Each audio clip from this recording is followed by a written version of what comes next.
मेरा एक दोस्त था जिसका नाम अमित था। अमित पढ़ाई में बहुत होशियार था। वो एक गरीब घर से था, देखने में भी सुंदर था। हर समय पढ़ते रहना उसे अच्छा लगता था और स्कूल के शिक्षक भी अमित को पढ़ता हुआ देख बहुत खुश होते थे। वो हमारे स्कूल का टॉपर बच्चा था। अमित अपने माता पिता की एक ही संतान थी और वो अमित को बहुत प्यार करते थे। अमित हमारे स्कूल का सबसे सुंदर लड़का था। कक्षा की सब लड़कियां उसकी दीवानी थी। अमित की नशीली आंखें हर किसी को अपनी ओर आकर्षित करती थी। अमित बहुत ही अच्छा लड़का था। हर कोई उसकी तारीफ करता था। बात उस समय की है जब हम 10वीं कक्षा में पढ़ते थे। गर्मी की छुट्टियों के बाद जब स्कूल खुले तो हम सब ने स्कूल जाना शुरू किया था और पहले ही दिन अमित की टक्कर स्कूल में आए एक सुंदर सी लड़की के साथ हो जाती है। वो लड़की अमित को बहुत भला बुरा कहती है, लेकिन अमित उसको ही देखता रहा और मुस्कुराता रहा। जब हम अपनी कक्षा में गए तो आगे वो लड़की हमारी ही कक्षा में थी।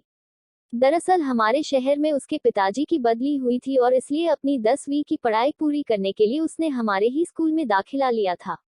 उस सुंदर लड़की का नाम सोनाली था। सोनाली भी पढ़ने में अमित की तरह ही थी। अमित ने जब सोनाली को अपनी ही कक्षा में देखा तो वो खुशी से झूमने लगा। शायद अमित को सोनाली से प्यार हो गया था। सोनाली थी ही इतनी खूबसूरत, उसके लंबे बाल, बड़ी बड़ी नीली आंखें और उसकी वो मुस्कान हर किसी को अपना दीवाना बना रही थी। सोनाली को देखकर कोई भी उसका दीवाना हो जाए। इतनी मनमोहक थी वो, ऐसा लगता था जैसे कोई अप्सरा जमीन पर उतर आए हो। सोनाली में एक ही कमी थी, वह बहुत ही घमंडी और नकचड़ी लड़की थी।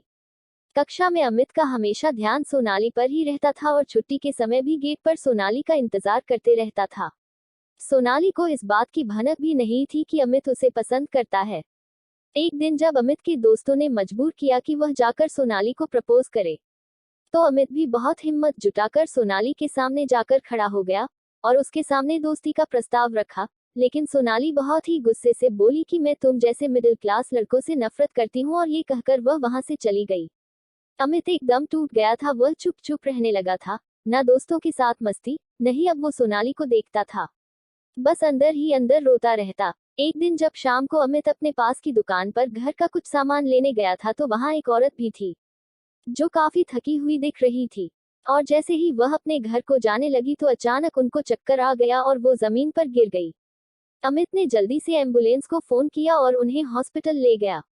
जैसे उस औरत को थोड़ा होश आया तो उसने अमित से कहा, बेटा मेरे घर वाले परेशान हो रहे हो गए, उन्हें फोन करके बता दो ही हम यहाँ हैं।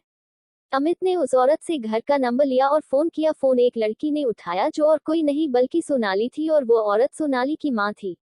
सोनाली अपने पिताजी के साथ हॉस्पिटल में पहुंच गई थी। जैसे ही वो अपनी मां के पास जाती है तो पास में खड़े अमित को देखकर हैरान हो जाती है और सोनाली की मां सोनाली को कहती है कि अगर आज यह लड़का नहीं होता तो शायद मैं आपके साथ नहीं होती। मां की यह बात सुनकर सोनाली रो पड़ती है। अमित सोनाली के माता पिता को प्रणाम करके घर वापस आ जाता है। दूसरे दिन जब अमित स्कूल में पहुंचता है तो सोनाली गेट पर उसका इंतजार कर रही होती है। अमित जैसे ही उसके पास पहुंचता है, वह अमित का हाथ पकड़कर अपने साथ स्कूल से बाहर ले जाती है और उससे माफी मांगती है। अपनी उस दिन की गलती के लिए अमित उसे माफ कर देता है।